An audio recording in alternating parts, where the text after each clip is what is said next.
Blood-red sunset paints the Arizona Territory mesas as Sarah Matthews' wagon wheels crunch against sun-baked earth.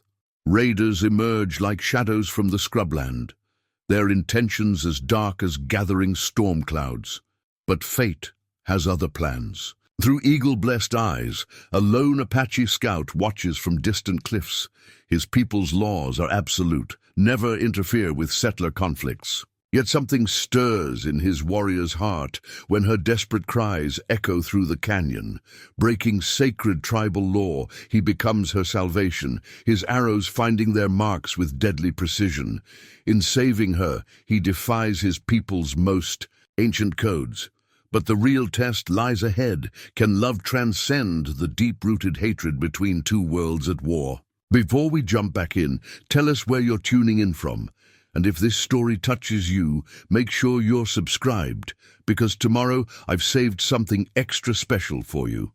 Sarah Matthews steadied her grip on the broken wagon wheel, fingers tracing the splintered oak where it had struck the hidden wash. The wood's rough grain reminded her of her father's workshop back in Boston, where she'd spent countless hours watching him craft fine furniture for the city's elite. How different that life seemed now, as distant as the morning fog rolling off the Charles River. She pulled her battered journal from beneath the wagon seat, its pages dog-eared and water-stained from 3 months on the trail. Inside, pressed between the pages, lay the newspaper clipping that had brought her west. Teachers needed, Arizona Territory, widows welcome. The words that had seemed so full of promise now mocked her isolation. Wiping sweat from her brow, Sarah surveyed the vast emptiness stretching toward the blood-orange horizon. The devastating fever that claimed Thomas 6 months into their marriage had left her unmoored, forcing her to rebuild her life piece by piece. At 32, she was neither young bride nor settled matron, but something in between. A woman searching for purpose in a land as raw as her grief. She'd chosen the Arizona Territory precisely because it was everything Boston wasn't. No well-meaning relatives offering tepid tea and tepid comfort. No pitying glances from former students' mothers at the seminary where she'd taught literature. Here, the stark beauty of the desert demanded everything of a person, leaving no room for memories to fester. High above, an eagle wheeled against the deepening sky. Sarah watched its silent flight, remembering the Arapaho guide's warnings about Apache territory. They're ghosts, he'd said, watching from every shadow. She'd dismissed his fears as the usual prejudice, but now, alone in the vastening dusk, every rustle of wind through sage sparked her attention. What she couldn't know was that she was indeed being watched. Swift Arrow had first spotted her wagon's dust trail that morning, tracking its meandering progress across his people's hunting grounds. From his perch among the red rocks, he observed her with the patience of a man who had learned to read the desert's smallest signs. Unlike the other scouts who saw settlers as mere intrusions to be reported back to the tribal council, Swift Arrow found himself studying this woman's movements with growing curiosity. There was something in the way she handled her predicament. No tears, no helpless wringing of hands. Instead, she worked methodically, assessing the damage with the pragmatism of one accustomed to solving her own problems. He shifted slightly, causing a small cascade of pebbles. The woman's head snapped up, her hand moving instinctively to the rifle propped against the wagon wheel. Swift Arrow allowed himself a small smile. She had good instincts, this one. They might keep her alive out here, where so many others had perished. The sun's dying rays caught the silver streaks in her dark hair, pulled back severely from a face that spoke of both strength and sorrow. She was older than most of the women who ventured this far west, and something in her bearing suggested she carried wisdom born of loss. It was a look he recognized from his own people's elders, the quiet dignity of those who had survived life's storms. As shadows lengthened across the desert floor, Swift Arrow noted the subtle signs his trained eye could read. The way she kept, glancing toward the western ridgeline, the careful arrangement of her camp, the extra ammunition boxes visible through the wagon's canvas cover. She was prepared, but preparation alone wouldn't be enough. Not with Delgado's raiders operating in these parts. The thought of the raiders stirred an unfamiliar disquiet in his warrior's heart. By tribal law, he was forbidden to interfere with settler conflicts. His role was to observe, report, and maintain the delicate balance that kept his people safe. Yet as he watched the woman settle in for the night, something deeper than law spoke to him, an echo of ancient wisdom that recognized kindred spirits across the boundaries of race and culture. Dawn had barely touched the eastern sky when Sarah's fingers found the silver locket beneath her blouse. Inside, Thomas smiled up at her from a daguerreotype taken just weeks before their wedding. The familiar morning ritual steadied her hands as she checked her Winchester's action one final time. Something felt wrong about the air this morning. Too still, as if the desert itself were holding its breath. She'd spent the night repairing the wagon wheel as best she could, using skills learned from necessity rather than choice. The makeshift repair wouldn't last long, but it might hold until she reached the trading post at Canyon Creek. Might. Out here, that word carried the weight of life and death. From his hidden vantage point, Swift Arrow tensed. His keen eyes had caught the telltale dust clouds on the horizon before first light, riders approaching from 3 directions. Delgado's men, moving with the practiced precision of experienced hunters. They'd done this before, corralling lone travelers against the canyon walls. The woman sensed it too. He watched her methodically checking her defensive position, moving with the deliberate calm of someone who understood that panic was a luxury she couldn't afford. But she hadn't seen the third group of riders circling behind the ridge to cut off her escape route. Swift Arrow's hand tightened around his bow. The weight of generations of tribal law pressed upon him like a physical thing. His people survived by staying neutral in settler conflicts, by being the eyes and ears of the nation, not its sword. To interfere was to risk everything. Standing as a scout, his place within the tribe, perhaps the delicate peace itself. The first shots cracked across the morning silence. Sarah dropped behind the wagon's wheel, returning fire with practiced precision that spoke of long hours spent preparing for exactly this moment. 2 raiders fell from their saddles, but more kept coming. The air filled with the acrid smell of gunpowder and the wild whoops of men who'd abandoned all pretense of civilization. Through his eagle-blessed sight, Swift Arrow saw what Sarah couldn't. The third group emerging from behind the ridge, cutting off her last path of retreat.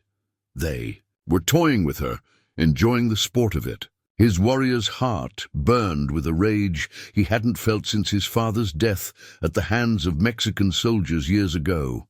Sarah's world narrowed to the space between heartbeats. She counted her remaining ammunition with the grim mathematics of survival. Not enough. Never enough.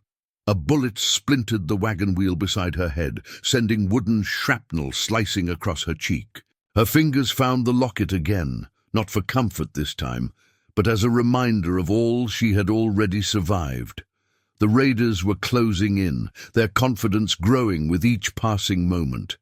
Sarah knew what awaited her if they took her alive. She'd heard the stories, seen the aftermath of their work in burned-out homesteads and shallow graves.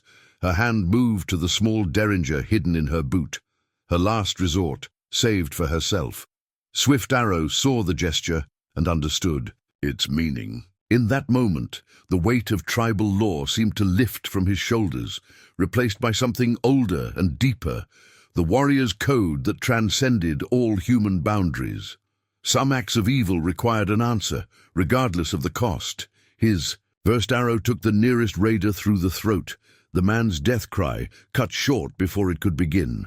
The second and third arrows followed in quick succession, each finding its mark with deadly precision. The raider's confident advance dissolved into confusion as death struck from an unseen hand.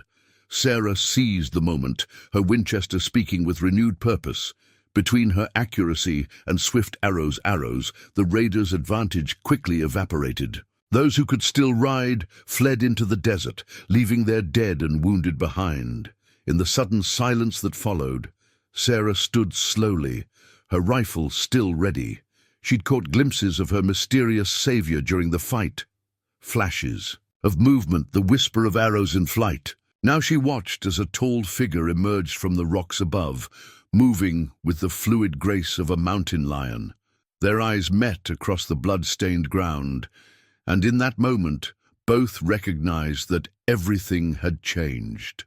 Swift Arrow had crossed, a line that could never be uncrossed. Sarah had found salvation from an unexpected quarter, and the silver locket that had symbolized her past now hung broken, shot clean through during the fight, an ending and a beginning wrapped in a single moment of fate. Swift Arrow's medicine bundle hung heavy against his chest as he descended. The rocky slope. Each step brought him closer to the woman and further from everything he'd been taught to believe. The sacred objects within the bundle, eagle feather, white sage, and the small carved stone his grandmother. Wiping sweat from her brow, Sarah surveyed the vast emptiness stretching toward the blood-orange horizon. The devastating fever that claimed Thomas 6 months into their marriage had left her unmoored, forcing her to rebuild her life piece by piece. At 32, she was neither young bride nor settled matron, but something in between, a woman searching for purpose in a land as raw as her grief. She'd chosen the Arizona Territory precisely because it was everything Boston wasn't. No well-meaning relatives offering tepid tea and tepid comfort. No pitying glances from former students' mothers at the seminary where she'd taught literature. Here, the stark beauty of the desert demanded everything of a person, leaving no room for memories to fester. High above, an eagle wheeled against the deepening sky. Sarah watched its silent flight, remembering the Arapaho guide's warnings about Apache territory. "They're ghosts," he'd said, watching from every shadow. She'd dismissed his fears as the usual prejudice, but now, alone in the vastening dusk, every rustle of wind through sage sparked her attention. What she couldn't know was that she was indeed being watched. Swift Arrow had first spotted her wagon's dust trail that morning, tracking its meandering progress across his people's hunting grounds. From his perch among the red rocks, he observed her with the patience of a man who had learned to read the desert's smallest signs. Unlike the other scouts who saw settlers as mere intrusions to be reported back to the tribal council, Swift Arrow found himself studying this woman's movements with growing curiosity. There was something in the way she handled her predicament. No tears, no helpless wringing of hands. Instead, she worked methodically, assessing the damage with the pragmatism of one accustomed to solving her own problems. He shifted slightly, causing a small cascade of pebbles. The woman's head snapped up, her hand moving instinctively to the rifle propped against the wagon wheel. Swift Arrow allowed himself a small smile. She had good instincts, this one. They might keep her alive out here, where so many others had perished. The sun's dying rays caught the silver streaks in her dark hair, pulled back severely from a face that spoke of both strength and sorrow.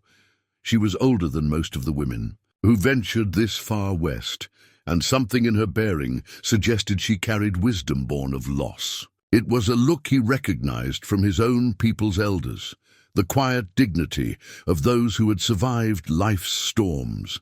As shadows lengthened across the desert floor, Swift Arrow noted the subtle signs his trained eye could read.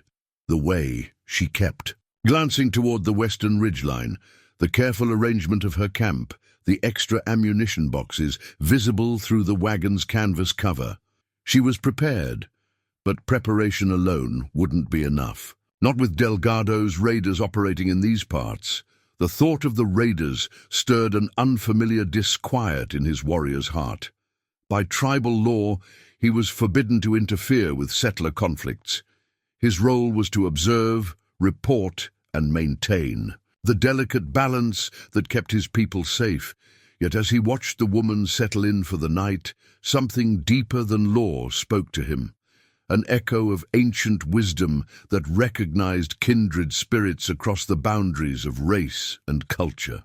Dawn had barely touched the eastern sky when Sarah's fingers found the silver locket beneath her blouse. Inside, Thomas smiled up at her from a daguerreotype taken just weeks before their wedding. The familiar morning ritual steadied her hands as she checked her Winchester's action one final time. Something felt wrong about the air this morning, and too still, as if the desert itself were holding its breath. She'd spent the night repairing the wagon wheel as best she could, using skills learned from necessity rather than choice. The makeshift repair wouldn't last long, but it might hold until she reached the trading post at Canyon Creek. Might. Out here, that word carried the weight of life and death. From his hidden vantage point, Swift Arrow tensed. His keen eyes had caught the telltale dust clouds on the horizon before first light. Riders approaching from 3 directions. Delgado's men moving with the practiced precision of experienced hunters. They'd done this before, corralling lone travelers against the canyon walls. The woman sensed it too. He watched her methodically checking her defensive position, moving with the deliberate calm of someone who understood that panic was a luxury she couldn't afford. But she hadn't seen the third group of riders circling behind the ridge to cut off her escape route. Swift Arrow's hand tightened around his bow. The weight of generations of tribal law pressed upon him like a physical thing. His people survived by staying neutral in settler conflicts, by being the eyes and ears of the nation, not its sword. To interfere was to risk everything. His. Standing as a scout, his place within the tribe, perhaps the delicate peace itself.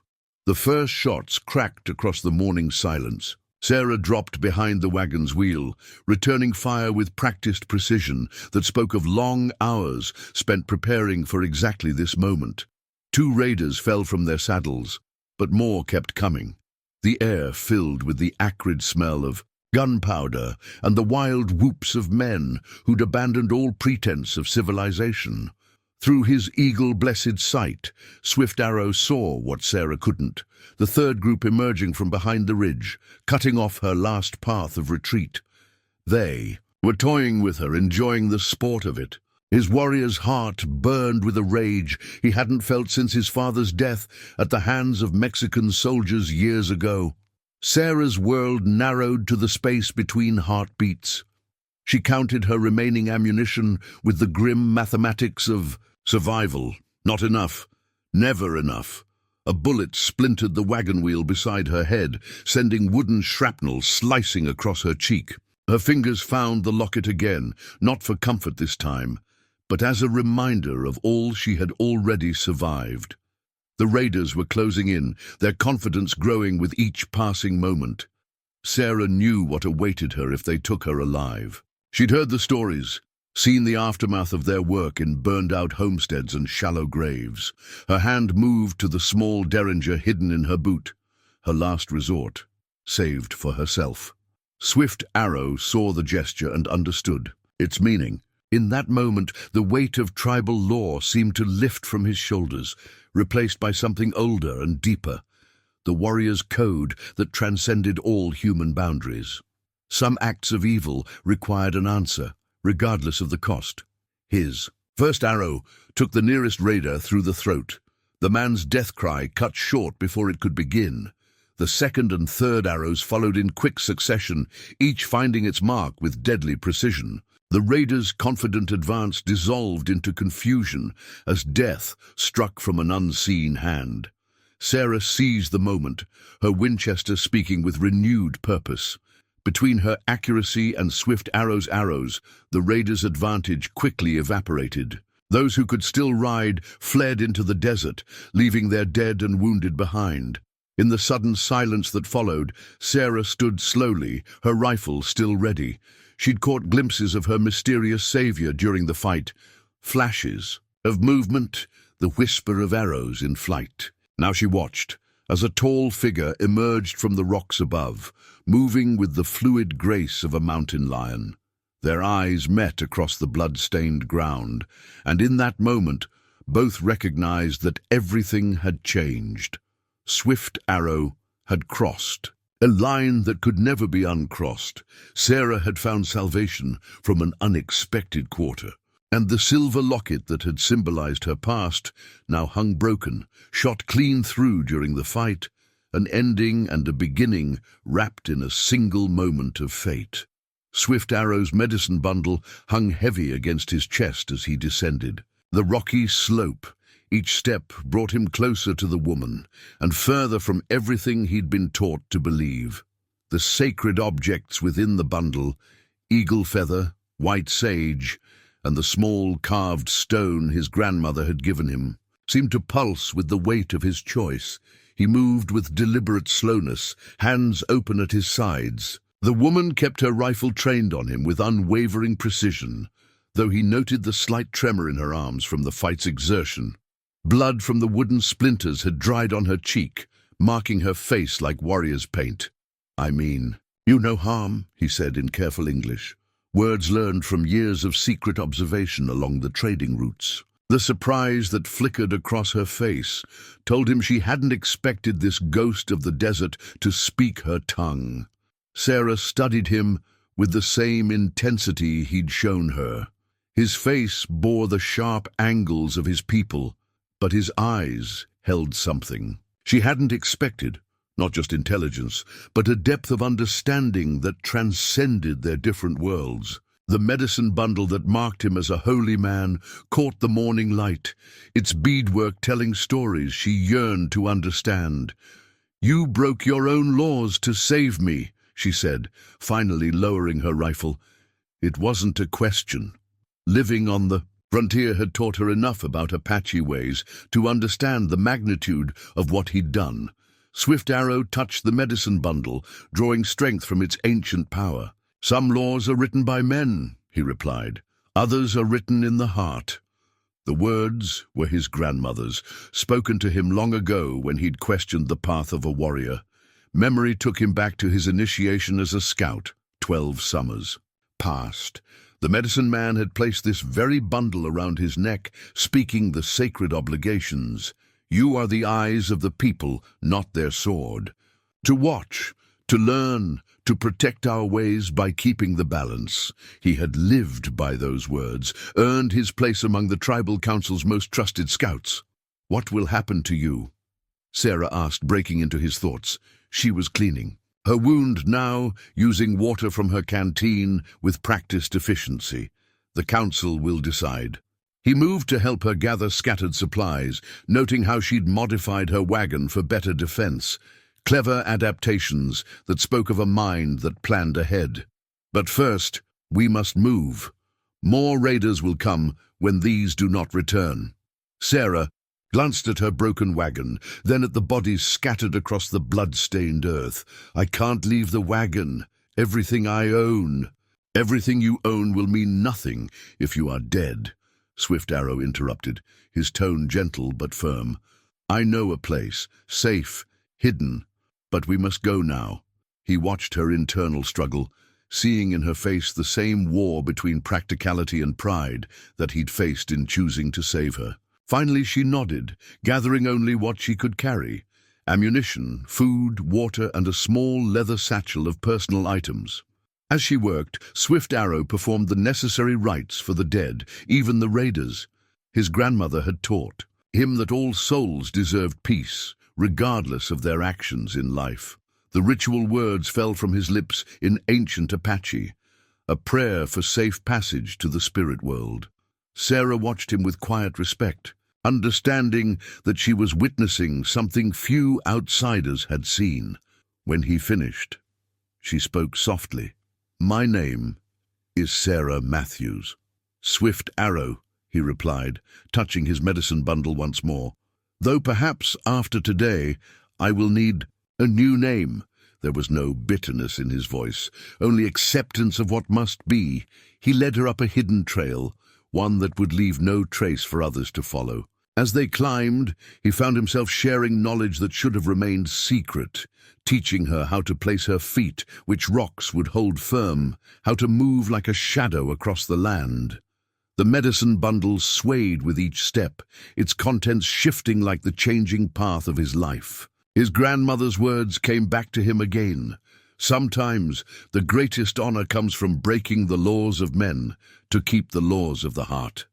The morning sun climbed higher, burning away the last shadows where raiders might hide. Behind them, Sarah's wagon grew smaller until it was just another piece of human debris in the vast desert.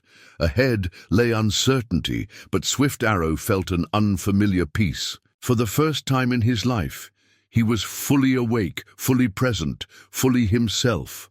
This woman, this Sarah Matthews, had awakened something in him that all his years of training had buried. The understanding that true wisdom sometimes meant knowing which laws to break and having the courage to accept the consequences. The desert sun had reached its zenith when Swift Arrow paused at a seemingly blank rock face, his hand brushing against a cluster of desert sage.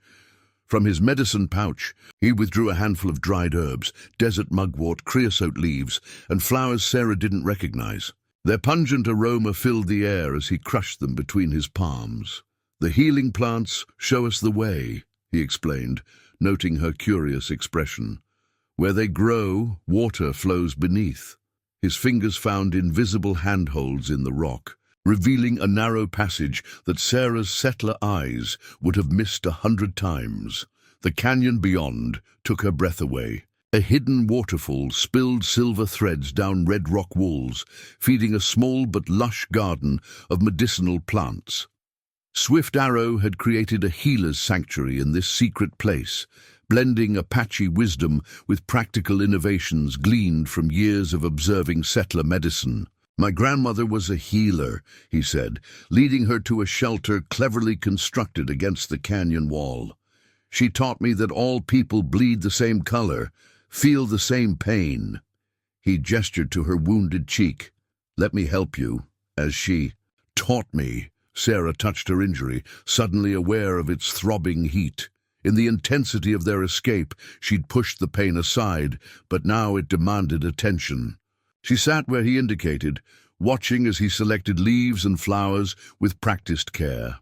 Swift Arrow worked with quiet efficiency, brewing herbs in a small clay pot over a carefully shielded fire.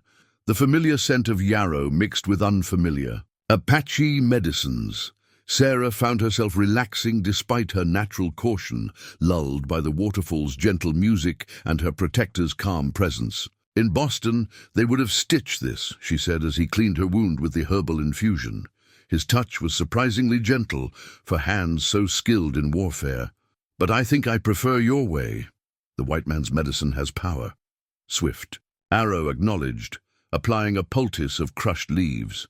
"But it often fights against the body's own wisdom. Our ways work with nature's healing." He spoke matter-of-factly, without the defensiveness she'd often heard in cultural exchanges. As he worked, Sarah studied him more openly than she'd dared before. His face bore the story of his years, perhaps 40 summers, she guessed, with lines that spoke more of wisdom than age. A small scar near his temple caught the light, and she wondered what tale it could tell. "You have questions," he said, securing the poultice with strips of clean cloth. "Ask them. Here in this place, truth flows like the water." Sarah chose her words carefully. "Why did you really save me? The truth, not just what you said about laws of the heart." Swift Arrow was silent for a long moment, grinding more herbs with a stone mortar. "I saw in you something I recognized," he finally said. "A spirit like the desert, harsh when needed but with hidden springs of life." He met her eyes. "And perhaps I am tired of watching death when I could prevent it." The admission hung between them, heavy with implications. Sarah understood that he was sharing more than just words. He was offering a glimpse into the burden he'd carried as a scout, forced to witness violence without intervening. "What happens now?" she asked, accepting a cup of healing tea he offered. The brew tasted of the desert itself, bitter but strengthening. "Now you rest and heal," he said simply. "Tomorrow will bring its own decisions." He began laying out sleeping furs in a separate alcove, giving her space while ensuring she remained within protective reach. As twilight painted the canyon walls in deepening purples, Sarah found herself watching Swift Arrow prepare the evening meal. He moved with the same fluid grace she'd witnessed in battle, but now turned to peaceful purpose. The herbs he'd gathered hung in small bundles from the shelter's roof, their shadows dancing in the firelight like spirit dancers. She touched the poultice on her cheek, marveling at how the pain had already begun to ease. More than just her wound was being healed in this hidden place. Something tight and wounded in her spirit, carried since Thomas's death, had begun to loosen in the presence of this man who bridged worlds with such natural dignity. The waterfalls. Song merged with the nightbird's calls, creating a lullaby unlike anything in her Boston past. Here, in this sanctuary carved from stone and silence, Sarah Matthews began to understand that sometimes the greatest healing came from letting go of everything you thought you knew. Dawn's first light revealed ancient stories painted on the canyon walls, their ochre and charcoal figures dancing in the growing brightness. Sarah stood transfixed before a panel showing hunters and spirit beings intertwined, their forms flowing into each other like water over stone. "My people have sheltered here for 1,000 generations," Swift Arrow said, appearing silently beside her. Each marking tells a story, teaches a truth. His hand traced a spiral pattern that seemed to pulse with inner life. This is the path of wisdom, not straight like white man's roads, but turning always back to the center. Sarah found herself drawn to a particular image, a woman standing between two worlds, one hand reaching towards spirit animals, the other touching what appeared to be a settler's wagon. "This one seems newer," she observed, noting the subtle differences in pigmentation. "My grandmother added it 3 summers ago," Swift Arrow confirmed, his voice softening at the memory. "She saw changes coming, said our people would need new wisdom for new times." He touched his medicine bundle. "She gave me this the same day, told me to watch for signs." The morning light strengthened, bringing other images into sharp relief. Battles and peace councils, drought years and times of plenty, all recorded in the ancient way. Sarah recognized the artistic sophistication that her Boston colleagues would have dismissed as primitive markings. These weren't simple pictures, but complex symbolic language. "Your grandmother," she ventured carefully, "she taught you more than just healing, didn't she?" Swift Arrow nodded, leading her to a smaller alcove where the paintings showed intimate scenes of daily life. She was a bridge maker, like her mother before her. They believed that understanding between peoples was as important as understanding between worlds. He pointed to a series of figures that seemed to step through time, their forms gradually changing. "Our stories say there were others before the Apache, before the Spanish, before your people. Each left their mark, each contributed to the whole." His eyes held a distant look. "Grandmother said wisdom knows no color, truth no boundaries." Sarah thought of her own grandmother, who'd scandalized Boston society by teaching freed slaves to read in her parlor. "Perhaps all grandmothers share some wisdom," she mused. "Mine used to say that God's truth was too big for any one church to hold." Swift Arrow smiled, the expression transforming his warrior's face.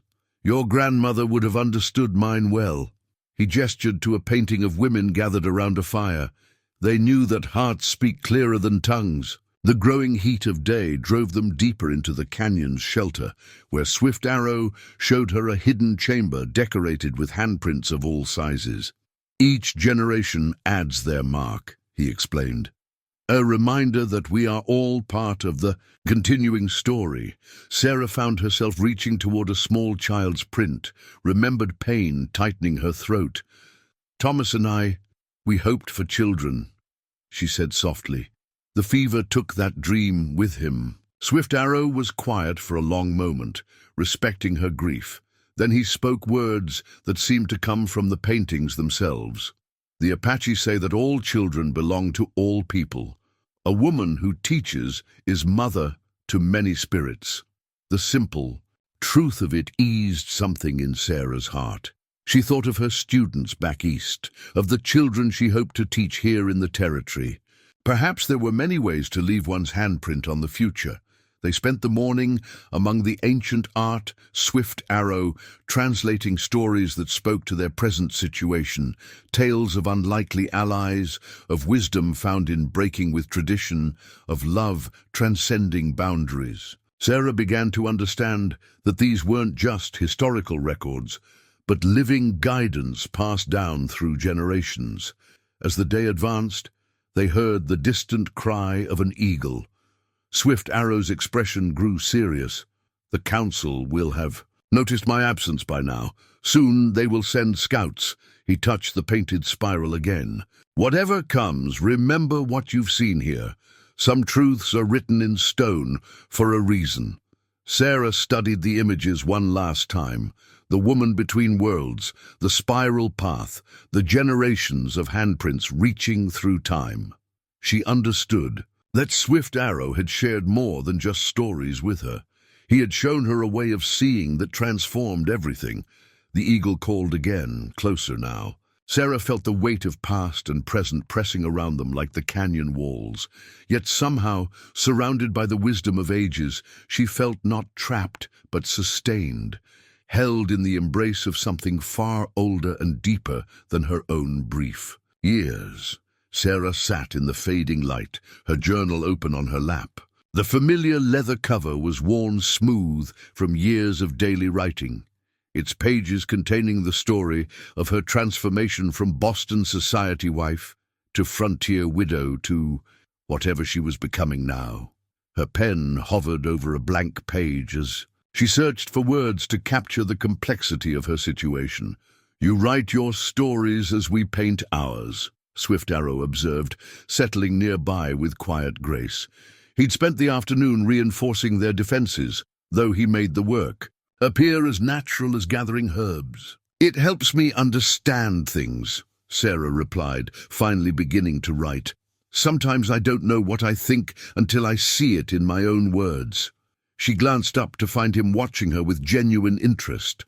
"Would you like to hear some?" His nod encouraged her to turn back several pages to the entry from just 3 days ago. A lifetime, it seemed. "The desert holds secrets in its silence," she read. "Each rock, each shadow could hide friend or foe. Yet there's a strange peace in this uncertainty, as if by accepting my complete vulnerability, I've found a strength I never knew I possessed." Swift Arrow's expression showed deep understanding. "Your words have power," he said. "They catch the truth like our stories caught in paint." Sarah turned to a newer entry, written the night before the raid. "I dream of Thomas less often now. When he does come, he's no longer fever-struck and failing, but strong and smiling as he was when we first met. Perhaps this is healing, not forgetting, but remembering the joy instead of the pain." She felt rather than saw Swift Arrow shift slightly closer, his presence offering silent support. The intimacy of the moment should have made her uncomfortable, but instead it felt as natural as the desert wind. "And today?" he asked softly. "What words does your heart find?" Sarah looked down at the blank page, then began to write, speaking the words aloud as they flowed from her pen. "The Apaches say, wisdom knows no boundaries. Today I learned that neither does the heart. In this hidden canyon, watching ancient stories dance on stone walls, I begin to understand that all our paths spiral back to the same center." Swift Arrow's quiet approval surrounded her like a warm blanket. They sat in comfortable silence as darkness gathered, broken only by the scratch of her pen and the distant call of night birds. Finally, he spoke. "There is something you should know." His tone drew her eyes from the page. "My people have ways of sending messages that your people cannot see. The council has already been told of what happened at the wagon." Sarah closed her journal carefully, marking her place with a pressed flower from her former garden. "What will they do?" "They will debate," he said, his face unreadable in the growing darkness. "Some will call for my death as a traitor. Others will seek a less final punishment. Much depends on Cloudmaker, our chief's eldest daughter. She has been pushing for new ways of dealing with settlers. And the raiders? Sarah asked, her practical nature asserting itself. They'll return with more men. Swift Arrow nodded. They are like wolves. Losing pack members only makes them hunger more for blood. He turned to face her fully. Sarah Matthews, you should know that by helping you, I've bound our fates together. Apache law is clear. If I claim responsibility for your life, I must defend it with my own. The weight of his words settled around them like a physical presence. Sarah opened her journal again, needing to capture this moment of transition. But for the first time, words failed her. How could she describe the mix of fear and exhilaration, danger and possibility? Instead, she drew something. A simple spiral like the one on the canyon wall. Swift Arrow watched as she added 2 sets of footprints walking its path together. Your drawing speaks true, he said quietly, 2 paths becoming one. His hand moved as if to touch hers, then withdrew. Even in this private moment, he maintained the careful respect that had marked all their interactions. Sarah found herself mourning that withdrawn touch, even as she appreciated its meaning. They were balanced on the edge of something profound, something that could either bridge their worlds or destroy them both. In her journal, the spiral seemed to pulse with possibility. Tomorrow would bring its challenges. Tribal justice, raiders' revenge, the collision of cultures. But tonight, in this sanctuary carved from stone and trust, Sarah allowed herself to imagine a future that defied all the boundaries she'd ever known. The hunter's moon rose full and bright over the canyon rim, casting silver shadows that transformed the familiar landscape into something otherworldly. Swift Arrow emerged from the shadows, carrying a ceremonial blanket, its intricate patterns telling stories in threads of midnight blue and starlight silver. This belonged to my mother, he said, offering it to Sarah as protection against the desert's nighttime chill. She wove it during her waiting time, when my father was away at war with the Mexicans. His fingers traced a complex pattern that spoke of patience and endurance. He never returned to see it finished. Sarah accepted the blanket with the reverence it deserved, understanding that this was more than just a gesture of practical comfort. Among his people, she knew, the sharing of such personal items carried deep significance. The patterns, she observed, running her fingers along the geometric designs. They're like the cave paintings, but different somehow. The moonlight seemed to make the symbols move, telling stories that changed with each shifting shadow. Swift Arrow settled beside her, close enough that she could feel his warmth, yet still maintaining that careful distance that spoke of respect. My mother said every blanket tells 2 stories, the one woven into its patterns and the one written in the spaces between. His voice carried the cadence of memory. This one speaks of waiting, of hope, of love that transcends death itself. The moon climbed higher, its light catching the silver threads until they seemed to dance. Sarah found herself sharing things she'd never spoken aloud before. When Thomas died, I couldn't bear to sleep in our bed. For months, I spent my nights in a chair, watching the moon cross the sky. She pulled the blanket closer, drawing strength from its embrace. I thought I'd never know peace again. And now? Swift Arrow's question held no pressure, only genuine interest in her healing journey. Sarah considered carefully before answering. Now I understand that peace isn't the absence of pain, it's finding purpose despite it. She turned to face him, aware of how the moonlight carved shadows beneath his cheekbones. You've shown me that. Their eyes met, and in that moment, the careful distance between them seemed to dissolve. Swift Arrow's hand moved to touch her cheek, where his healing herbs had left barely a scar. The gesture was gentle, questioning, giving her every chance to withdraw. Instead, Sarah leaned slightly into his touch, feeling the warrior's calluses on his fingers, the tremor of restraint in his palm. Your grandmother's medicines heal more than just wounds, she whispered. Some medicines work through the heart, he replied, his voice rough with emotion. The ceremonial blanket shifted between them, its patterns realigning like stars finding new constellations. The moment stretched, fragile as spider silk in morning dew. Then, from far down the canyon, came the cry of a scout's bird call. Swift Arrow stiffened, his warrior's instincts instantly alert. 3 calls, he said, withdrawing his hand reluctantly. The council has made its decision. They're sending Cloudmaker as messenger. Sarah clutched the blanket tighter. Suddenly, aware of how their private world was about to collide with larger realities. Is that good or bad? Cloudmaker is wise, but she's also ambitious. Swift Arrow stood, his figure casting a long shadow in the moonlight. She will seek to turn this situation to the tribe's advantage. Sarah rose as well, but didn't return. The blanket. Something in her needed to maintain this connection, this tangible symbol of what had passed between them. And us? What advantage will she see in this? Swift Arrow's expression softened as he looked at her, wrapped in his mother's handiwork. Perhaps she will see what I see, that the strongest bonds are those that bridge the greatest distances. He touched the blanket's edge one last time. Keep it close. Whatever comes, remember this night.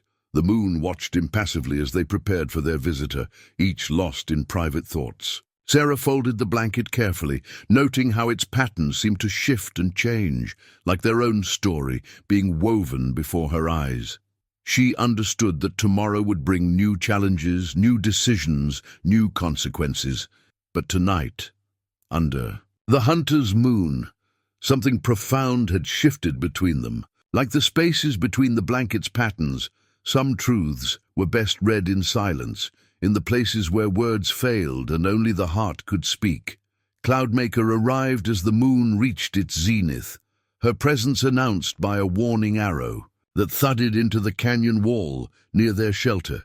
The arrow's shaft bore red and black bands, colors of both warning and negotiation. A small medicine bag hung from its fletching, containing herbs of peace mixed with thorns of caution. Swift Arrow retrieved the arrow with grave ceremony, reading its messages as clearly as Sarah would read a letter. "She comes alone," he said, examining the pattern of notches carved near the arrowhead. But others watched the canyon's mouth. Sarah stood slightly behind him, still wrapped in his mother's blanket.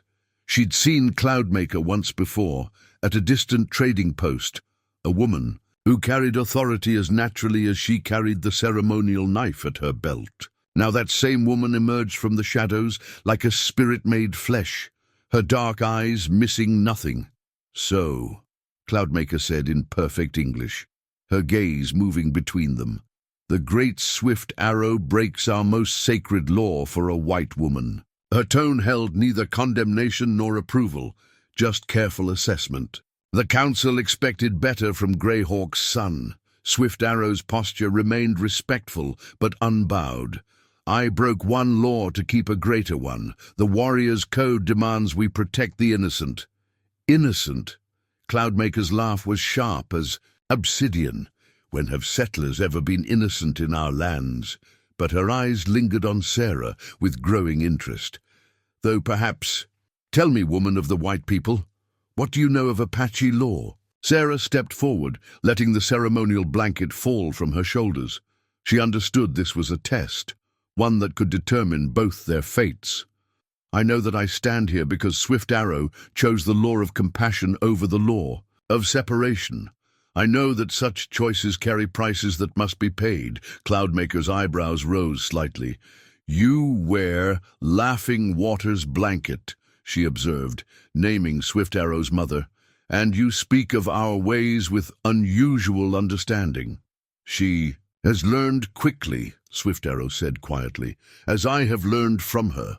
"So I see." Cloudmaker moved to the fire, seating herself with fluid grace. "The council debates endlessly. Some call for your death, Swift Arrow. Others see opportunity." She gestured for them to sit. "The raiders you killed were part of a larger band. Their leader, Diego Delgado, has sworn blood vengeance." Sarah felt a chill despite the fire's warmth. "How many riders?" 20, perhaps 30. They raid both Apache and settler alike, growing bolder each season. Cloudmaker's expression turned thoughtful. The council believes they plan something big, perhaps an attack on the new settlement at Virgin Creek. Swift Arrow's face hardened. Virgin Creek is under our protection. The peace treaty... Peace treaties mean nothing to men like Delgado, Cloudmaker interrupted. But perhaps there is a way to serve both justice and necessity. She fixed Sarah with a penetrating stare. You handled yourself well in the raid. Swift Arrow says you shoot like a warrior. I learned to survive, Sarah replied simply. Cloudmaker nodded, as if confirming something to herself. The council offers a choice, Swift Arrow. Accept exile from the tribe. She paused meaningfully. Or take the woman as your wife in our way, making her one of us, and lead a war party against Delgado. The proposal hung in the air like smoke. Sarah felt Swift Arrow tense beside her, understanding the weight of what was being offered. Marriage would give her protected status within the tribe, but it would also bind them both to Apache law irrevocably. And, if we refuse both choices, Swift Arrow asked carefully. Cloudmaker's hand moved to her knife. Then I am ordered to end this problem permanently. Her tone made it clear she would prefer not to fulfill that duty, but would if forced. Sarah's mind raced. Marriage among her people was a sacred covenant, not a political tool, yet she couldn't deny the deeper currents that had been building between them. The ceremonial blanket seemed to pulse with significance where it lay between them. How long do we have to decide? She asked, her voice steady despite her racing heart. Until dawn, Cloudmaker replied, rising. Choose wisely. Delgado's raiders were seen near Black Mesa yesterday. Whatever you decide, time grows short. She melted back into the shadows as silently as she had appeared. The warning arrow remained where Swift Arrow had placed it, its message clear in the firelight. They had until dawn to choose between exile, marriage, or death, and somehow, Sarah knew, any choice they made would set in motion events that would change far more than just their own lives. After Cloudmaker's departure, Sarah found herself clutching the silver medallion that hung beneath her blouse, the Matthews family crest her father-in-law had given her at Thomas's funeral. To remind you that you'll always be family, the old judge had said. Now its weight felt like both anchor and burden. There's something you should know, she said to Swift Arrow, who had been silent since their visitor left. My brother-in-law, William Matthews, is the new Indian agent for the territory. If he discovers I'm here... Swift Arrow's expression sharpened. The new agent is your blood? The implications hung heavy between them.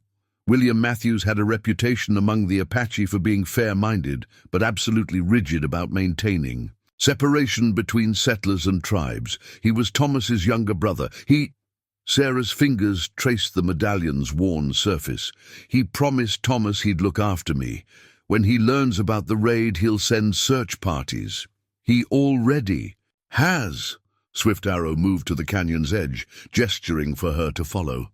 In the moonlight, they could see distant torchlights moving across the desert floor.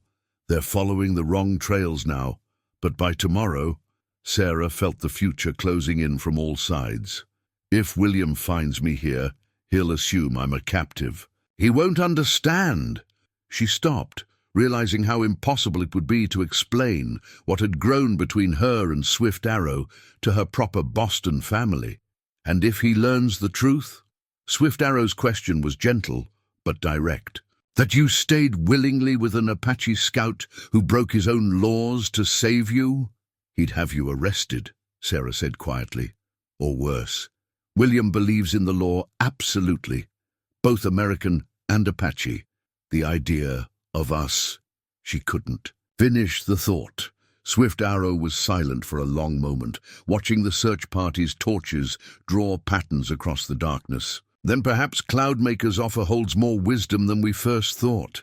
As my wife under Apache law, you would have protection that even an Indian agent couldn't easily break. Sarah's hand tightened around the family medallion. Is that why you would marry me? For protection? He turned to her then, his eyes intense in the moonlight. You know it is not, but I would use any means to keep you safe. Even the politics of two peoples who would keep us apart. The medallion seemed to burn against her palm, generations of Matthew's family tradition weighing against the future unfolding before her. My father-in-law sat on the Massachusetts Supreme Court for 30 years. He used to say that laws exist to protect people, not to cage them. Your father-in-law sounds like a wise man, Swift Arrow observed. What would he say about this situation? Sarah smiled despite the gravity of their predicament. He'd probably quote his favorite precedent cases, then find some obscure legal principle that would solve everything. Her smile faded. But we're beyond the reach of Boston law out here. Perhaps not beyond its wisdom, Swift Arrow said thoughtfully. Your people's laws change with time, adapt to new situations. Perhaps Apache law can do the same. A new torch party appeared, closer than the others. Sarah recognized the methodical search pattern, William's military training at work. Time was running out. She unclasped the medallion, holding it in her open palm. The moonlight caught the engraved motto, "Justice through understanding." Thomas's father had lived by those words, building bridges between Boston's different communities despite society's disapproval. If we marry, she said slowly, it can't just be for protection. It has to be real, meaningful under both our laws. She met Swift Arrow's gaze. I won't dishonor either of our peoples with a marriage of mere convenience. His hand covered hers. The medallion pressed between their palms. Among my people, marriage is never convenient. It is a binding of souls before the spirits. His touch was warm, sure. I would bind my soul to yours under any law, Sarah Matthews. The torchlights grew closer, and somewhere in the distance, a coyote called a warning sound. Dawn was only hours away, and with it would come Cloudmaker's deadline. Yet here, in this moment, Sarah felt an unexpected clarity. She closed her fingers around both the medallion and Swift Arrow's hand. Then perhaps it's time to make new law, she said. Something that honors both our traditions while building something new. The family crest pressed between their joined hands like a seal on a contract, its motto taking on new meaning. Justice through understanding, understanding through love, love through the courage to forge new paths where none had existed before. Dawn painted the canyon walls blood red when the first shots echoed across the desert. Swift Arrow's warrior's shield, a generations-old piece of hardened leather adorned with eagle feathers and power symbols, hung ready as he and Sarah crouched at the canyon's defensive positions. They had spotted the raiders' dust an hour earlier, moving with the deadly purpose of men who had found their prey. Delgado's not just after revenge, Swift Arrow said, reading the raiders' approach with experienced eyes. He's using us to draw out the search parties. His shield bore a fresh marking, a spiral pattern Sarah had watched him paint in the pre-dawn darkness, joining their fates in the ancient way. William's men will hear the gunfire, Sarah agreed, checking her Winchester's action. The weight of Swift Arrow's mother's blanket across her shoulders steadied her hands. They'll come running. Good. Swift Arrow's smile held fierce appreciation. You understand the strategy, then? Sarah nodded, her Boston education finding unexpected application in Apache warfare. We hold them here, force them to commit their strength. When William's men arrive, they find raiders attacking a white woman, Swift Arrow finished, and Apache warriors defending her. His hand brushed hers. Cloudmaker's plan is clever. If it works, if we survive, Sarah added dryly, making him smile despite the gravity of their situation. The first raiders appeared at the canyon's mouth, moving with the caution of men who expected resistance. Sarah counted 12, with more dust clouds, suggesting others approaching. Delgado himself rode at their center, distinctive in his stolen cavalry officer's coat. Swift Arrow raised his shield, its surface catching the morning light. The eagle feathers trembled with power, and Sarah remembered his explanation of its significance. Not just protection for the body, but for the spirit. A warrior's shield carried the prayers of his ancestors. The first exchange of fire was swift and professional. Sarah's Winchester spoke with precision, dropping 2 raiders before they could find cover. Swift Arrow's arrows found their marks with deadly accuracy, while his shield seemed to draw enemy fire away from their position. "You shoot like an Apache," he said during a lull, respect plain in his voice. "You move like a ghost," she returned, having witnessed how he seemed to flow between positions without being seen. "I'm beginning to understand why the settlers feared you so much. Their easy banter in the midst of battle felt right, natural, as if they'd fought together for years instead of days." When Swift Arrow moved, Sarah was already covering his new position. When she reloaded, his arrows kept the raiders' heads down. Delgado's voice carried across the battlefield, mixing Spanish curses with promises of torture that made Sarah grateful her childhood governess hadn't taught her that particular vocabulary. Swift Arrow's expression darkened at the threats. "He dishonors himself," he said quietly. "Even in war, there should be dignity." The battle shifted as more raiders arrived, trying to work their way up the canyon's sides. Sarah and Swift Arrow fell back to prepared positions, drawing their attackers into killing zones Cloudmaker's warriors had helped them establish before dawn. Then Sarah spotted what the raiders couldn't see: William's search party approaching. From the east, drawn by the gunfire. She caught Swift Arrow's eye, saw him nod. Everything depended on the next few moments. Sarah stood, deliberately exposing herself. "Diego Delgado!" Her voice rang with authority she'd learned commanding Boston classrooms. "My brother is the Indian agent, and those are his men coming to hang you." The raiders' attention split fatally. From hidden positions, Cloudmaker's warriors opened fire. William's men charged toward the sound of a white woman in danger. Caught between 3 forces, the raiders' attack dissolved into chaos. Through it all, Swift Arrow's shield protected them both, its power seeming to grow with each bullet it turned. Sarah found herself believing in its medicine as much as she believed in her own aim. When it ended, Delgado lay dead along with half his men, the rest fleeing into the desert.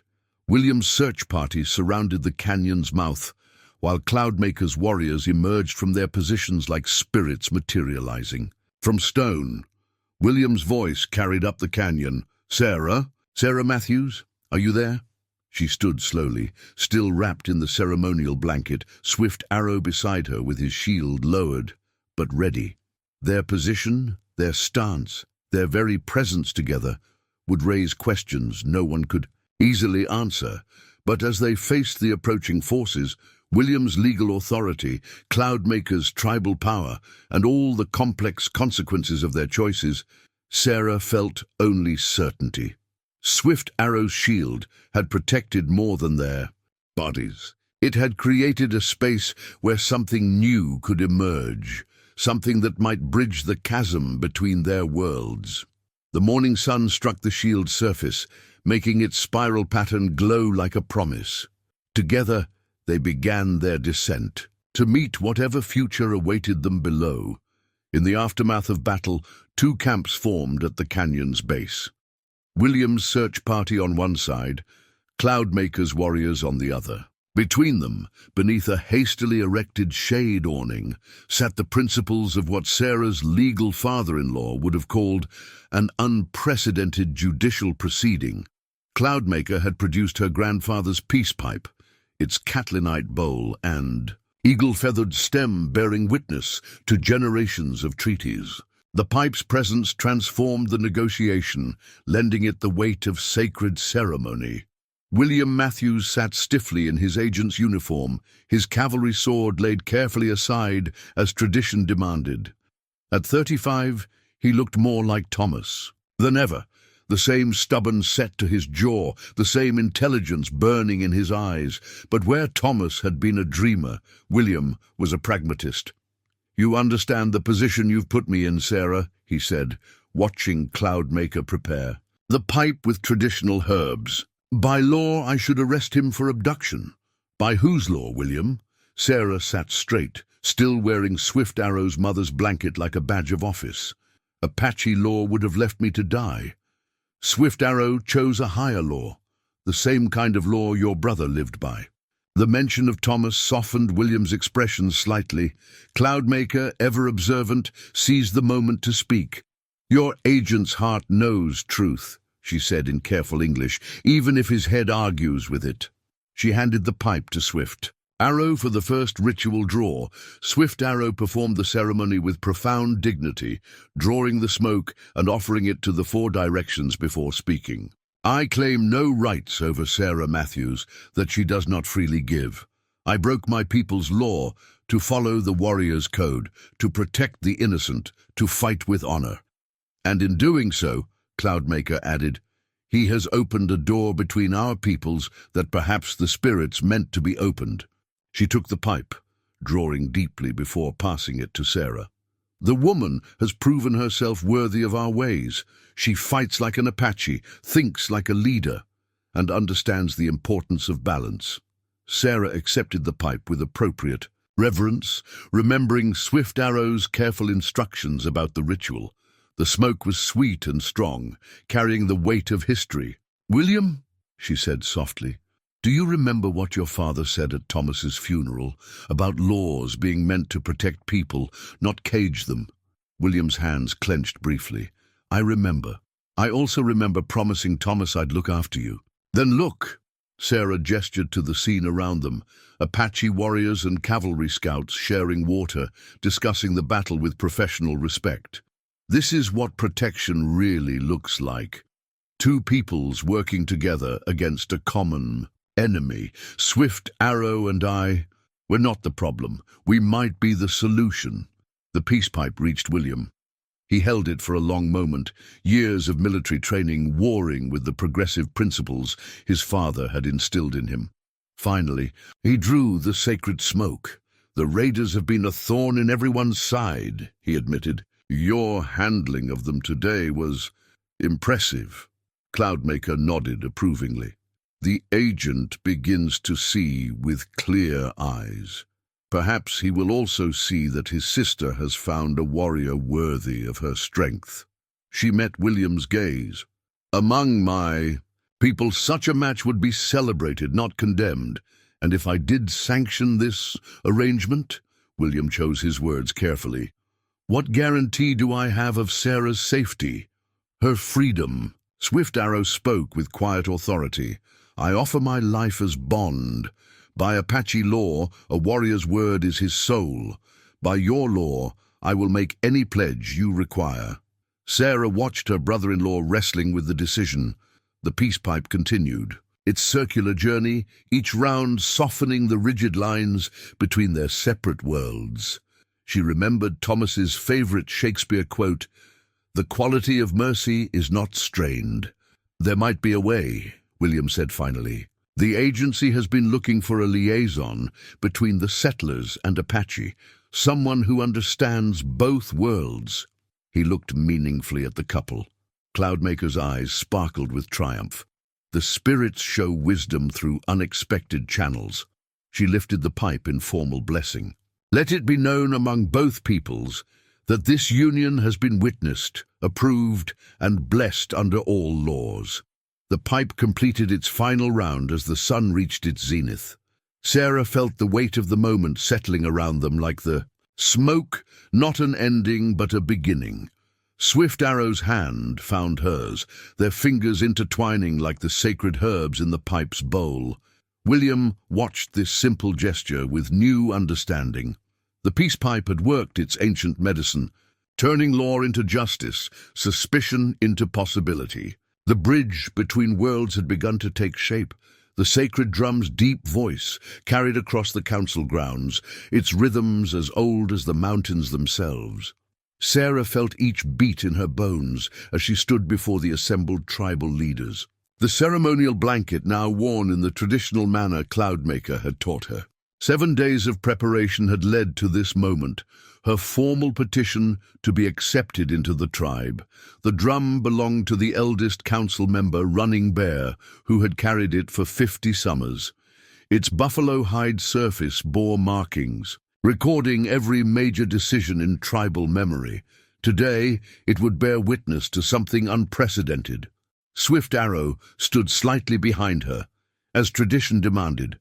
This was her battle to fight, her worth to prove. The council had allowed William to attend as the Indian agent, a political courtesy that might prove crucial for their future. Running Bear's weathered hands never stopped their steady rhythm as he spoke. "We have called council to hear the woman, Sarah Matthews, who asks to be joined with Swift Arrow against all custom." The drum's voice added weight to his words. "She claims to understand our ways. Let her speak her heart." Sarah took a deep breath, remembering all Swift Arrow had taught her about Apache oratory. "I stand before you carrying many things," she began in carefully practiced Apache. "I carry the blanket of laughing water, who wove wisdom into every thread. I carry the knowledge of my own people, who taught me that truth knows no boundaries. I carry the scars of battles fought beside your warriors and the healing of your medicines."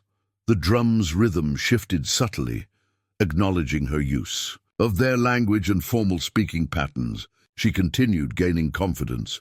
"But most of all, I carry a vision of what could be, not the destruction of your ways, but their strengthening through new understanding."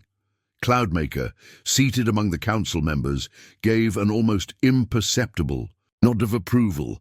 Sarah moved closer to the sacred drum, feeling its power vibrate through the earth. "Your stories say that in times of great change, the Spirit sends signs for those wise enough to read them.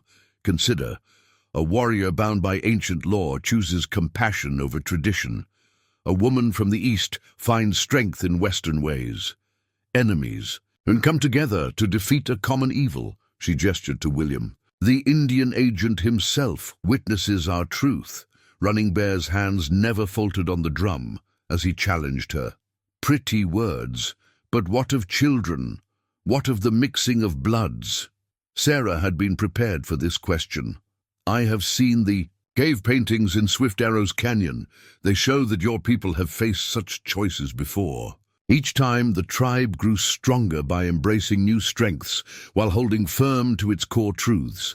The drum's voice grew more complex, other council members adding their own rhythms with smaller hand drums. The overlapping patterns created a sound like approaching thunder. "And what of your own people's laws?" This from Grey Feather, the tribe's most conservative elder. "Will you abandon them completely?" "No more than Swift Arrow abandons your ways by working with the agency," Sarah responded.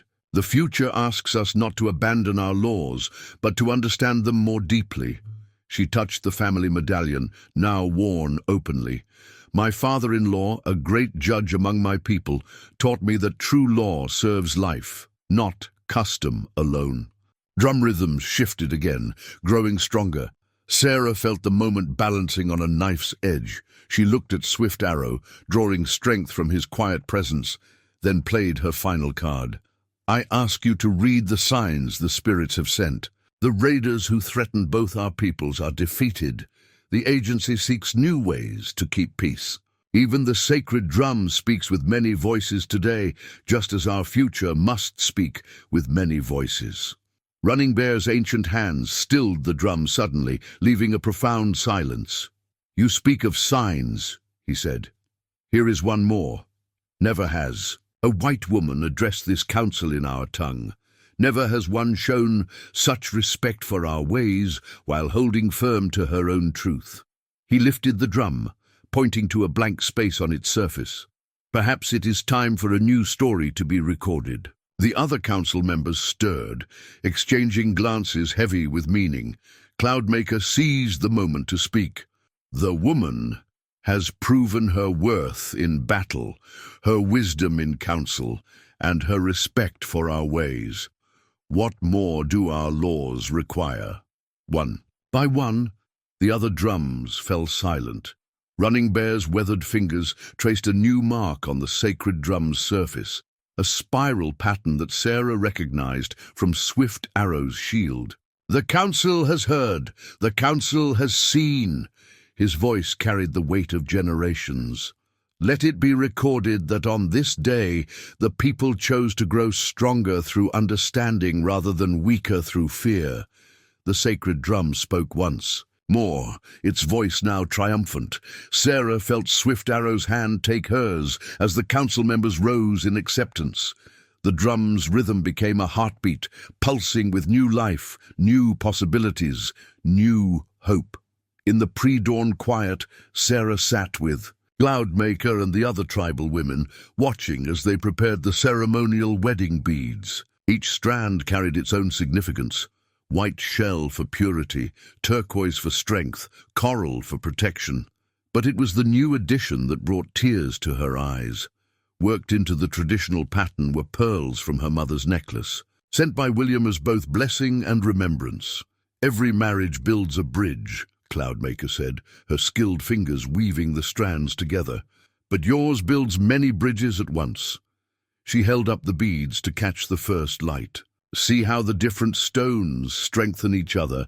Like your two peoples, they are more beautiful together than apart. Sarah touched the pearls gently. My mother wore these at her own wedding. She'd be amazed to see them used this way. The thought sparked both joy and melancholy. So many absent faces on this day of celebration. The absent ones are here in spirit, Cloudmaker said, reading her thoughts. Apache believed that all great ceremonies draw the ancestors near. She began weaving a complex knot that would bind the strands together. Besides, you have gathered quite a family around you. It was true.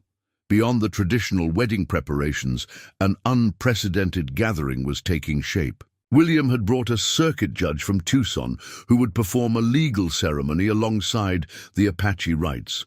Swift Arrow's fellow scouts had adopted Sarah as a sister, teaching her their secret signs and signals. Even Running Bear had contributed, a strand of ancient beads, saying they had waited generations for the right union.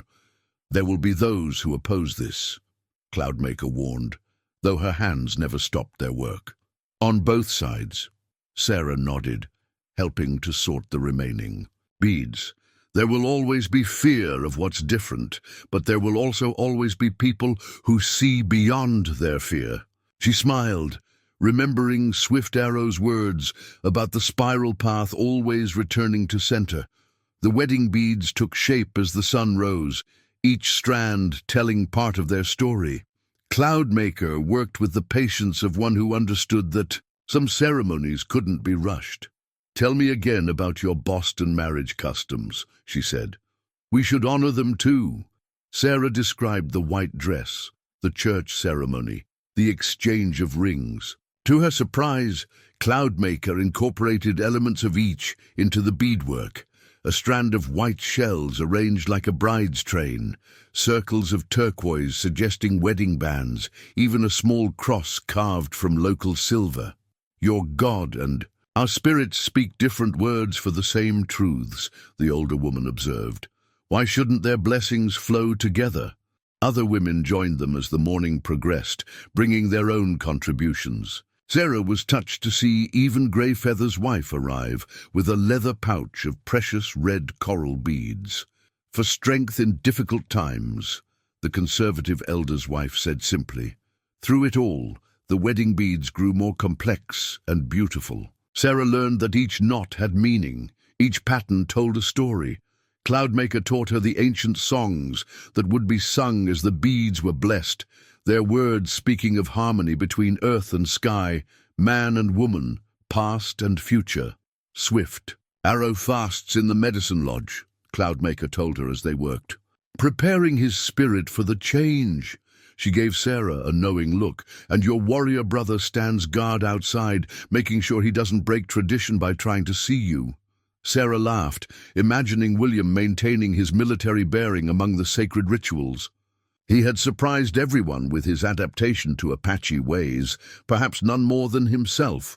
Yesterday, she had overheard him discussing cavalry tactics with Swift Arrow's fellow scouts, each side learning from the other's expertise.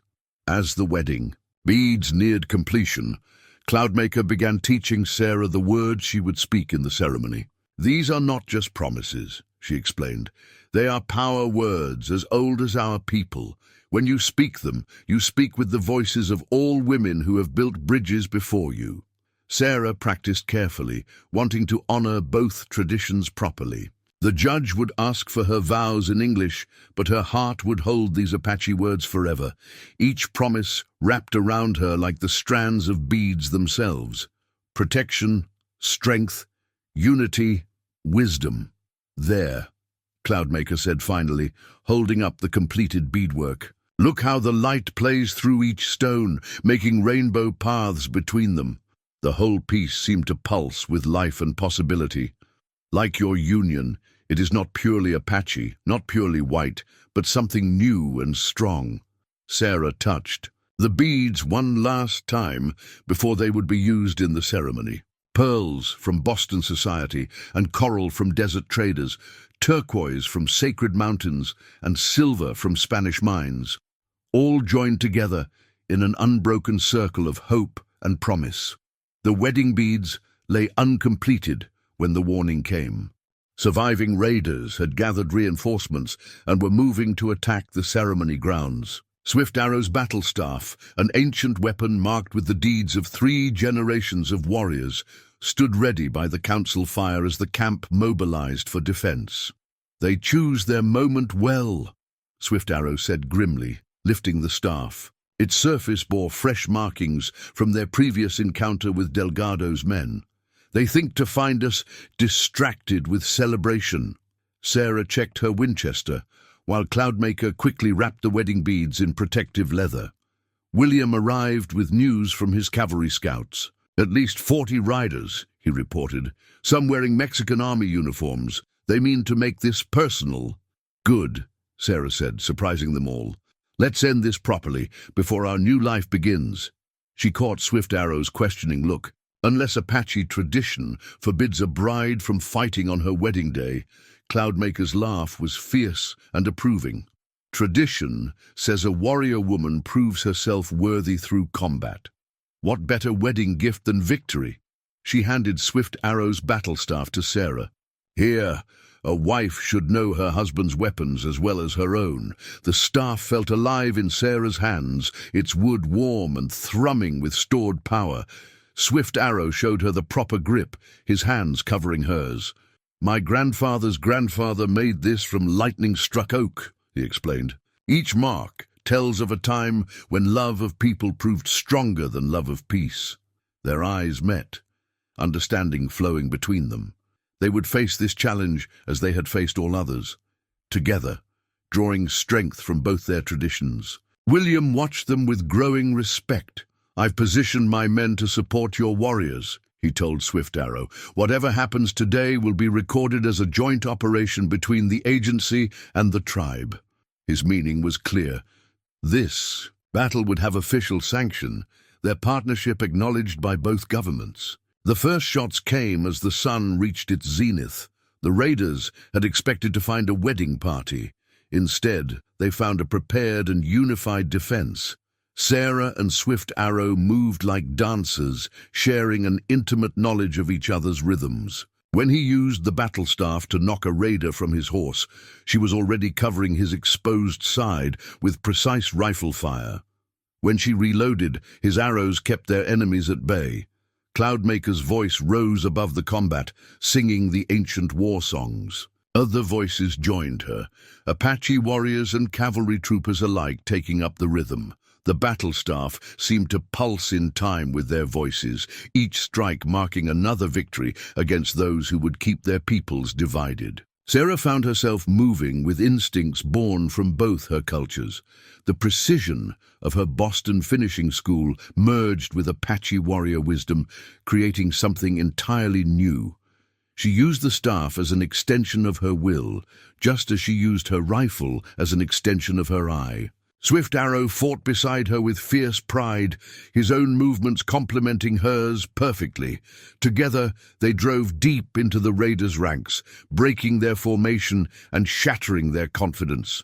The battle staff whirled and struck, each impact adding another mark to its storied surface. William's cavalry charged at the perfect moment, Just as the Apache warriors closed from the other side, caught between hammer and anvil, the raiders' resistance crumbled. Their leaders fell or fled, leaving their followers to surrender to the combined force. In the aftermath, Sarah stood with swift arrow among their gathered allies. The battle staff bore 7 new marks, each one earned through their shared courage. William approached with his hand extended, not just to Swift Arrow, but to Sarah as well. "The agency will want my report immediately," he said, military formality barely masking his pride. "I'll tell them that I witnessed 2 of the finest warriors I've ever seen, fighting to protect both their peoples." He gestured to the battle staff. "Those marks tell a new story now." Cloudmaker emerged from her shelter, the wedding beads glinting in her hands. "The spirits have blessed this union with victory," she declared. "Now we may proceed with a marriage that has already proven itself in battle." Sarah leaned the battle staff against Swift Arrow's shoulder, her hand lingering on its freshly marked surface. Each new scar in the ancient wood represented another thread binding their lives together. Like the wedding beads, like their shared victory, like their very love. It was something both old and new, tested by fire and stronger for the tempering. "Shall we finish what we started?" she asked Swift Arrow, meaning far more than just the wedding ceremony. His smile was answer enough.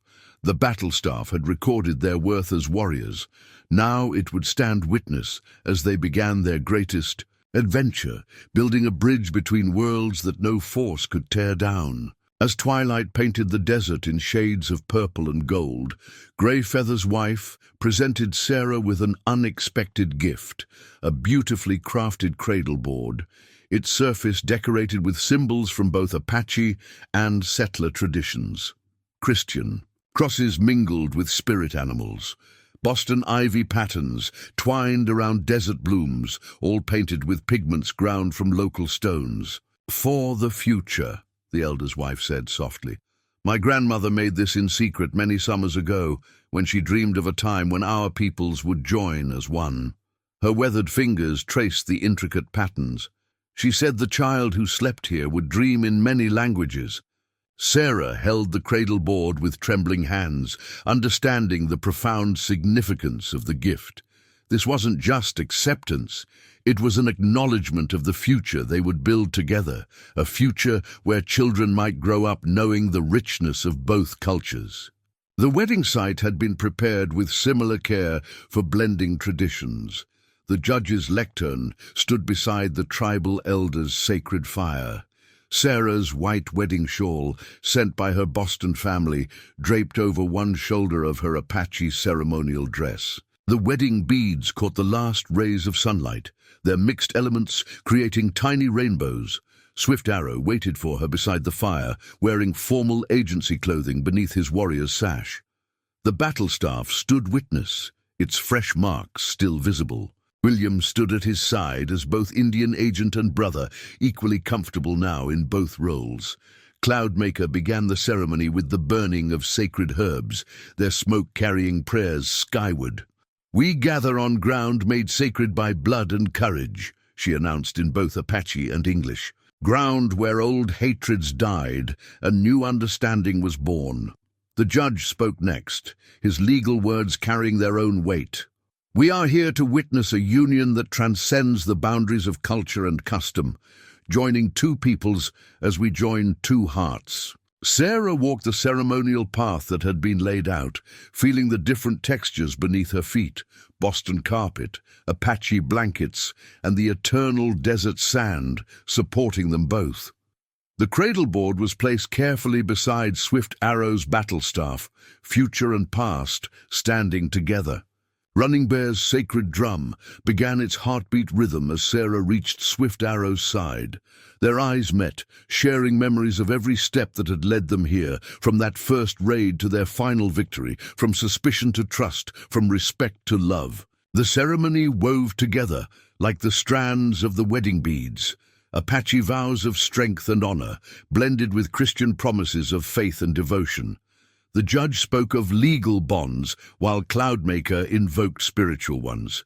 Through it all, The cradleboard stood as silent witness to the possibilities they were creating. When it came time for the exchange of tokens, Sarah received not just the wedding beads, but also her mother's pearls, now rewoven into an Apache pattern.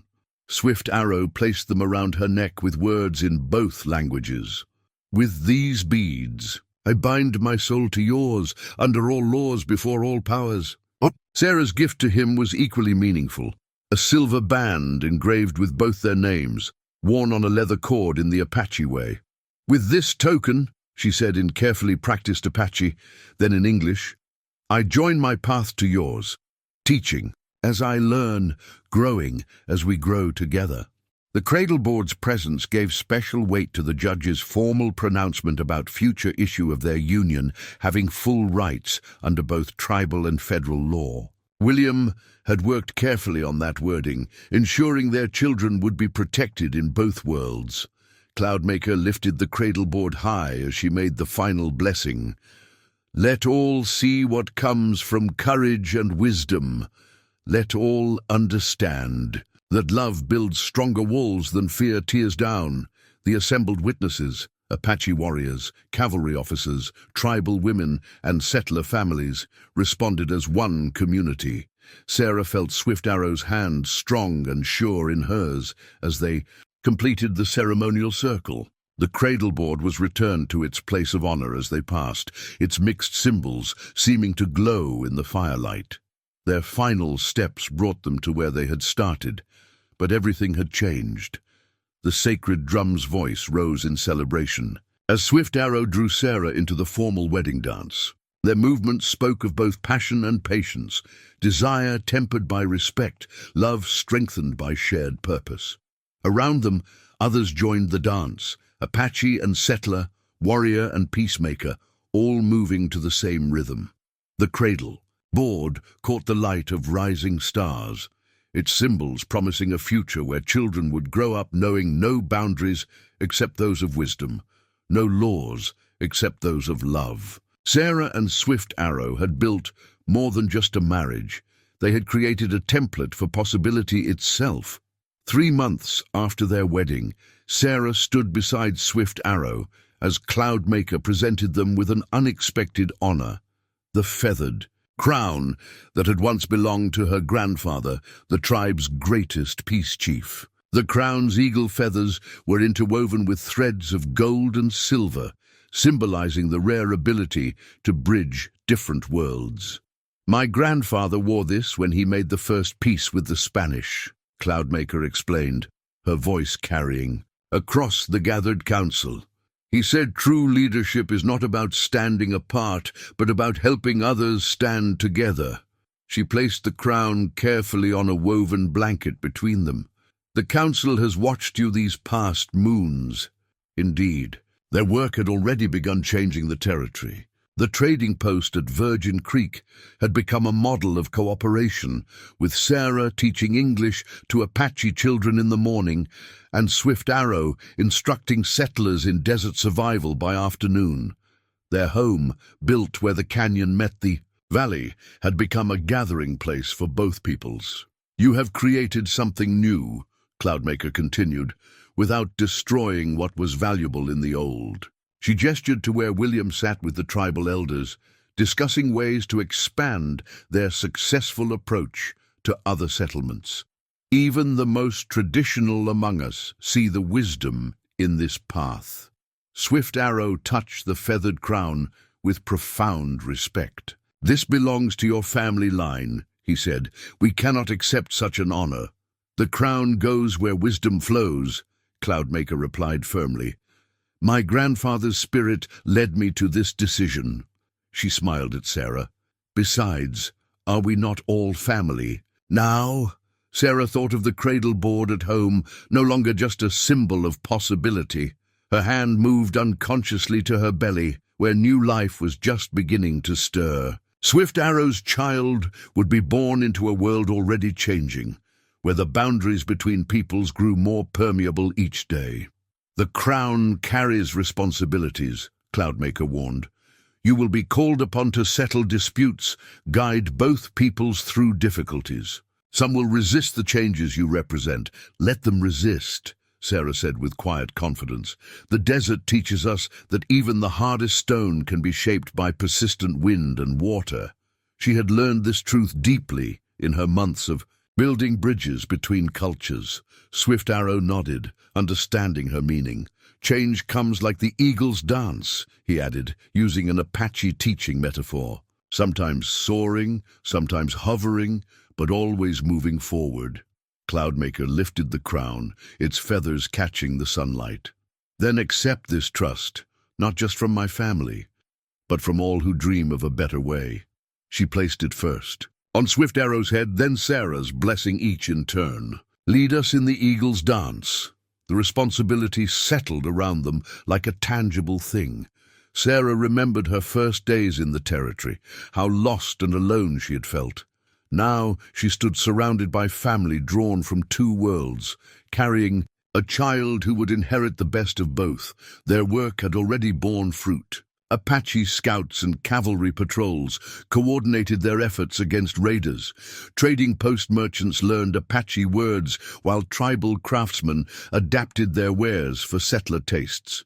Children played together, learning each other's games and songs. There will be challenges ahead, Swift Arrow said, his hand finding Sarah's. The territory is changing faster than ever. Good, Sarah replied, thinking of the future their child would inherit.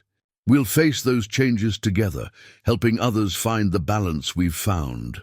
She touched the feathered crown, feeling the power of its history. Your grandmother's vision of bridge builders is coming true. Cloudmaker gathered the council's attention. Let it be recorded on the sacred drum that on this day we chose to dance the eagle's dance of wisdom. She looked meaningfully at Sarah's gentle curve of pregnancy. Let it be known that we chose to build a future where all children can grow strong in many traditions.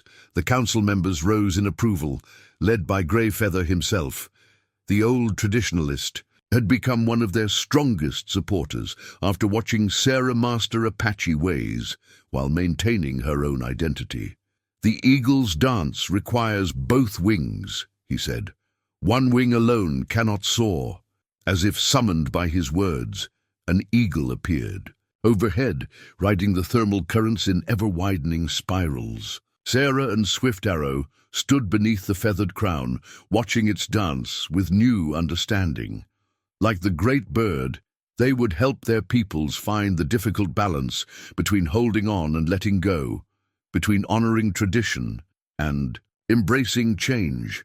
The crown's feathers stirred in the desert breeze, each one catching the light differently, yet all moving in harmony. Like the people they now helped lead, like the child growing within Sarah, like the future itself, it was a dance of many parts creating one soaring whole.